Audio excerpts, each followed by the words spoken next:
बिस्मिल्लाहिर्रहमानिर्रहीम। शुरू अल्लाह के नाम से जो बड़ा मेहरबान नहायत रहम करने वाला है। अस्सलामुअलैकुम नाजरीन, welcome to my channel Hadia Voice के साथ। नाजरीन, हजरत शेख अब्दुल कादर जिलानी अल मारूफ गौसे आजम रहमतुल्लाह अलैह एक मर्तबा अपने एक मरीद के साथ घर से बाहर निकले। चलते चलते आप दरिया के किनारे पहुँचे। वहाँ आपने क्या देखा कि एक 90 साला बुढ़िया औरत इस दरिया के किनारे बैठकर रो रही थी। वो बुढ़िया औरत और भी रोती चली जा रही थी। आपका मरीद आप रहमतुल्लाह अलैह से फरमाने लगा, ए गौसे आजम, ये जो बुढ़िया औरत रो रही है इसका एक ही इकलौता बेटा था। इसने इसे पाल पोस कर बड़ा किया। जब वो जवान हुआ इसने इसकी शादी रचाई, लेकिन अल्लाह तबारक ताला को कुछ और ही मंजूर था। जैसे ही इसकी शादी का दिन आया वो बारात ले गए।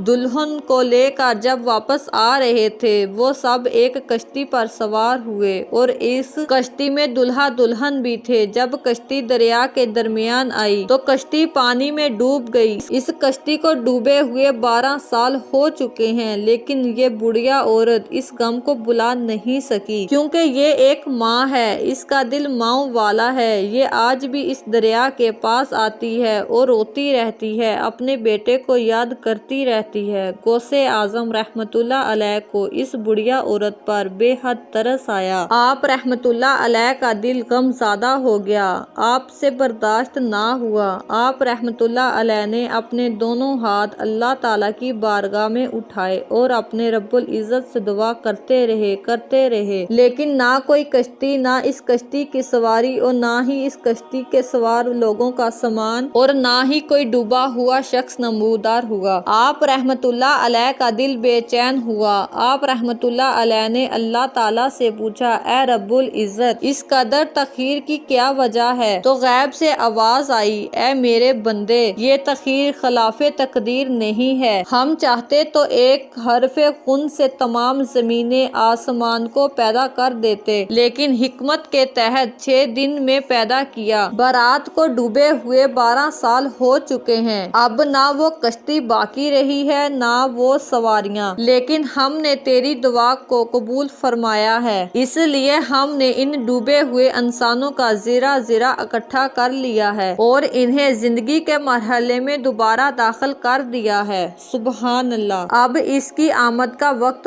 हो चुका है। अभी ये कलाम इख्तिताम तक भी ना पहुंचा था कि वो कश्ती तमाम तर साजो सामान के साथ बामात दुल्हा दुल्हन और सब बराती सताए आप पर नमूदार होने लगे। सुबहान अल्लाह। चंद ही लम्हे के बाद वो कश्ती किनारे पर आ गई। बुढ़िया अम्मा अपने बेटे और बहू को देखकर बहुत खुश हुई। तमाम तर बारातियों ने गौसे आजम रहमतुल्लाह अलैह से दुआ ली और दुआ लेकर अपने अपने घरों को रुखसत हो गए। ये बात हर जगह फैल गई, तमाम तर यहूदियों में फैल चुकी थी और बहुत से यहूदी आप रहमतुल्लाह अलैह की खिदमत में हाजिर हुए और आप रहमतुल्लाह अलैह के हाथों से बैत ले ली और आप रहमतुल्लाह के हाथों मुसलमान हो गए। सुबहान अल्लाह। लेकिन ये बात आज भी दुनिया के कोने कोने पर फैली हुई है और आज भी लोग गौसे आजम रहमतुल्लाह अलैह की इस करामत को याद करते हैं। अल्लाह रब्बुल इज्जत से दुआ है कि गौसे आजम के दर्जात को बुलंद करे और हमें भी इनके नक्शे कदम पर चलने की तौफीक अता फरमाए। आमीन सुम्मा आमीन।